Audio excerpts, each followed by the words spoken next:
Be ready, start.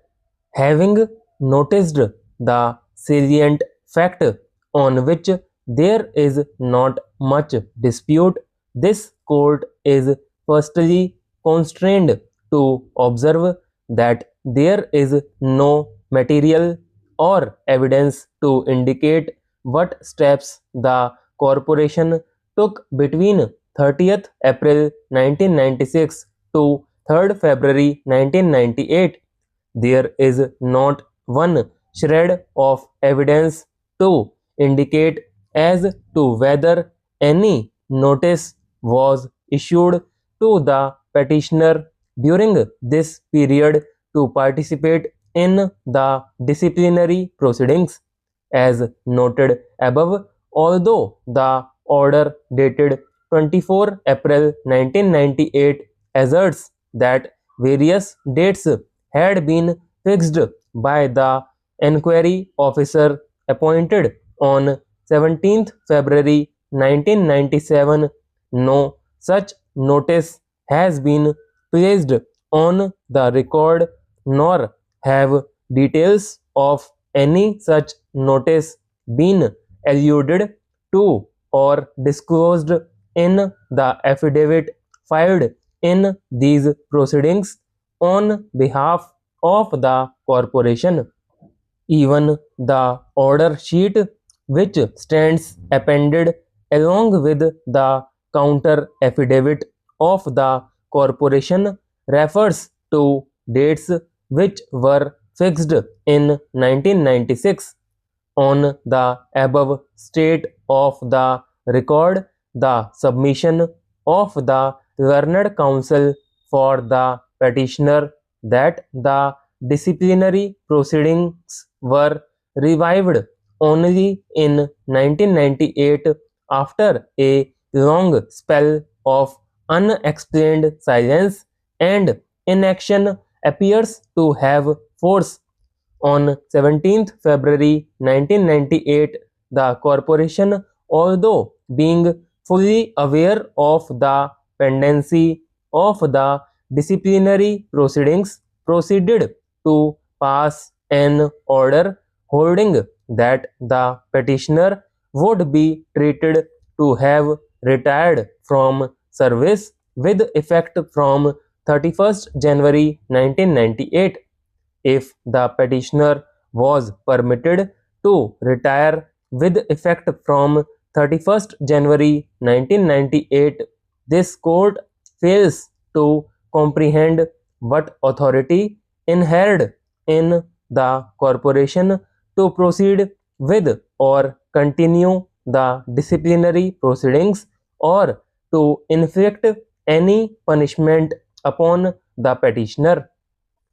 As noted above, no statutory provision, rule, or regulation prevalent in the corporation was referred to or relied upon to sustain the continuance of the disciplinary proceedings after the retirement of the petitioner on 31st January 1998.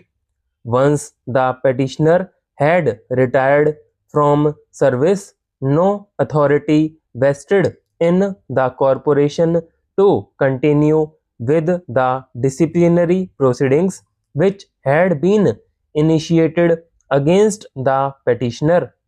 Retirement of an employee cuts the cord which connects the two entities and severs all relationship of master and servant or employer and employee. The retirement of an employee brings the curtain down upon the relationship of employer and employee. Once this event occurs, no further jurisdiction or authority vests in the employer to inflict any punishment upon the employee thereafter. Even otherwise, the following facts also need to be highlighted. Admittedly, the enquiry report was submitted on 19th February 1998. A reading of the said report, which stands appended as Annexure 14, clearly shows that the enquiry officer has not recorded his satisfaction in respect of the guilt of the petitioner on the basis of any material or evidence on record. The only conclusion recorded by the enquiry officer is that since the petitioner did not cooperate with the disciplinary proceedings and that from his conduct it is clear that he does not want the proceedings to be concluded, he had no option but to record a finding that the charges stand proved.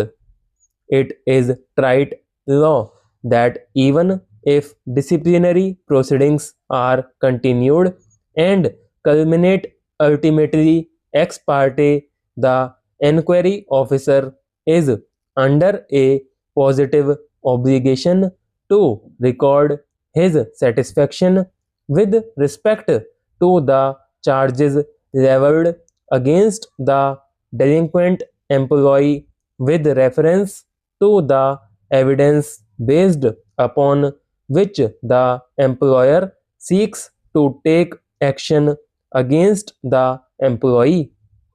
Even this rudimentary and settled principle was not borne in mind by the enquiry officer.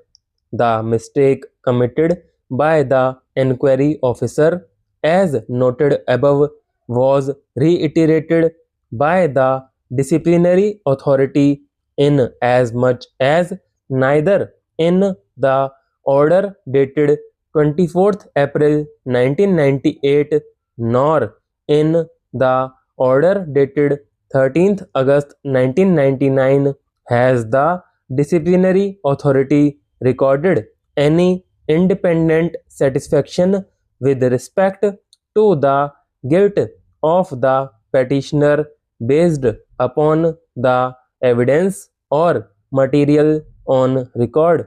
This, of course, subject to the caveat that the failure of the enquiry officer to record his conclusions on each charge is not a flaw which could perhaps have been cured by the disciplinary authority for the first time.